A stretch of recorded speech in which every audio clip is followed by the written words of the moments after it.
2014కు ముందు బంగ్లాదేశ్లో ఎటువంటి తగువులు రాలేదు, ఎటువంటి అల్లర్లు రాలేదు, ఎటువంటి నిరసనలు రాలేదు, పాకిస్తాన్లో ఎటువంటివి రాలేదు. ఎందుకంటే భారతదేశం నుండి ఎంతో సొమ్ము అక్కడికి వెళ్ళేది. అక్కడి నుంచి పనికిరాందంతా మన దేశం వచ్చేసి ఇక్కడ మనకి అమ్మేసేవాళ్ళు, లేదా ఫేక్ కరెన్సీ తీసుకొచ్చేవాళ్ళు పాకిస్తాన్ వాళ్ళు.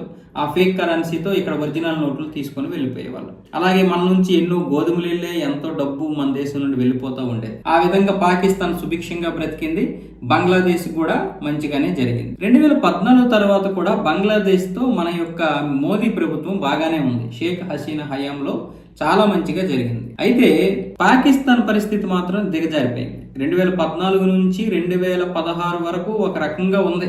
అలా అలా అలా అలా మొత్తానికి 2 సంవత్సరాలు నెట్టుకొచ్చింది. ఎప్పుడైతే 2016లో డిమానిటైజేషన్ జరిగిందో ఇక మొదలైంది పాకిస్తాన్కి కష్టాలు. పాకిస్తాన్కి ఎలాంటి కష్టాలు మొదలయ్యాయి? ఇక ఫేక్ కరెన్సీ భారతదేశంలోకి రావడానికి లేదు. ఒకటి, కరెన్సీ నోట్లు మార్చేశారు. 2, బార్డర్ దగ్గర కట్టుదిట్టమైనటువంటి ఏర్పాట్లు చేసేశారు. ఇక బంగ్లాదేశ్ విషయానికి వస్తే అదే జరిగింది. రోహింగ్యాలు రావడం తగ్గించేశారు. ఎక్కడెక్కడి నుంచి రోహింగ్యాలు వస్తున్నారో మొత్తం 3-4 సంవత్సరాల్లో మొత్తం అదంతా తిరిగేసి దాదాపు ఇప్పుడు 83% వరకు కంచెని ఏర్పాటు చేశారు. మిగతా ఆ 17% కూడా కంచెని ఏర్పాటు చేస్తున్నారు. అలాగే ఇప్పుడు పాకిస్తాన్ భారత్ బార్డర్ మధ్య కూడా 95% కంచెని పూర్తి చేశారు. ఇక 5% ఉంది, ఆ 5% కూడా కంప్లీట్ చేస్తున్నారు. అది 3 అంచెలుగా. అంటే రోహింగ్యాలు ఇటు భారతదేశంలోకి చొరబడలేకపోతున్నారు, పాకిస్తాన్ వాళ్ళు చొరబడలేకపోతున్నారు. ఆ ఉగ్రవాదులు ఎవరైతే ఉన్నారో వాళ్ళు మాత్రం పీఓకే ద్వారా లోపలికి వచ్చారు. దీని నుంచి ఇక్కడేం చేశాడంటే మోదీ 370 రద్దు చేశారు 2019లో. దాంతో ఉగ్రవాదులు లోపలికి రావడం తగ్గించేశారు, అంటే తగ్గడం ఆగిపోయింది. దాంతో ఏమైందంటే ఉగ్రవాదులు లోపలికి రావడం తగ్గిపోయింది 370 రద్దుతోటి. ఇప్పటికీ వస్తున్నారు, కానీ చాలా కష్టం అయిపోయింది వాళ్ళకి. ఇప్పుడు ఆ కష్టం కూడా లేకుండా వాళ్ళని పూర్తిగా నిరోధించే ఏర్పాట్లు అయితే జరుగుతున్నాయి. ఈ 10 సంవత్సరాల్లో ఇన్ని మార్పులు జరిగేసరికి ఏం జరిగింది? అటు బంగ్లాదేశ్లో అల్లర్లు, ఇటు పాకిస్తాన్లోనేమొచ్చేసి రాజకీయ సంక్షోభం, ఆర్థిక సంక్షోభం. మొన్న మోదీని కెలికారు.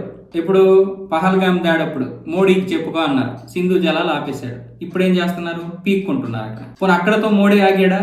ఆఫ్ఘనిస్తాన్కి దగ్గర అయ్యాడు. కొనార్ నదిని వద్దని చెప్పేశాడు. అంటే కొనార్ నదిని మీరు నిర్మించుకోండి, మీకు మేము ఫండింగ్ ఏర్పాటు చేస్తాం, మీరు కొనార్ నదికి నీరు ఇటు రాకుండా మీరు అక్కడ డామ్ ఏర్పాటు చేయండి, మేము ఒప్పిస్తాం. ఇటు బంగ్లాదేశ్లో 2024లో షేక్ హసీనా దిగిపోయింది, నరేంద్ర మోదీని కెలికారు. ఇప్పుడేమైంది? అల్లర్లతో మొత్తం పూర్తిగా నాశనం అయిపోతుంది. అక్కడతో ఆగిందా? ఇప్పుడు పద్మావతి నది మీద డ్యాములు 2 నిర్మిస్తున్నారు. అది నిర్మించాలంటే పశ్చిమ బెంగాల్ మన చేతికి రావాలి. పశ్చిమ బెంగాల్ మన చేతికి వస్తే పద్మావతి నది మీద డ్యాములు నిర్మిస్తే ఇక పూర్తిగా జరిగేది ఏంటి? బంగ్లాదేశ్కి పద్మావతి నది నీరు ఆగిపోతాయి. ఎవరిని కెలకాలో ఎవరిని కెలకకూడదో కూడా తెలుసుకోవాలి. 2014 ముందు ఒకటి, 2014 తర్వాత ఒకటి. ఈ రోజు నరేంద్ర మోదీని కెలికితే 2 దేశాలే కొట్టుకు చస్తున్నాయి, 2 దేశాలు విలవిల్లాడిపోతున్నాయి. ఇందులో నిజం ఉంది. రేపు పొద్దున చూడండి, ఆపరేషన్ రోహింగ్యా ఉంది కదా, పశ్చిమ బెంగాల్ ఎన్నికల తర్వాత 2029లో, అంటే పశ్చిమ బెంగాల్లో కనుక బీజేపీ అధికారంలోకి వస్తే ఆపరేషన్ రోహింగ్యా మొదలవుతుంది. మీరు చూస్తూ ఉండండి.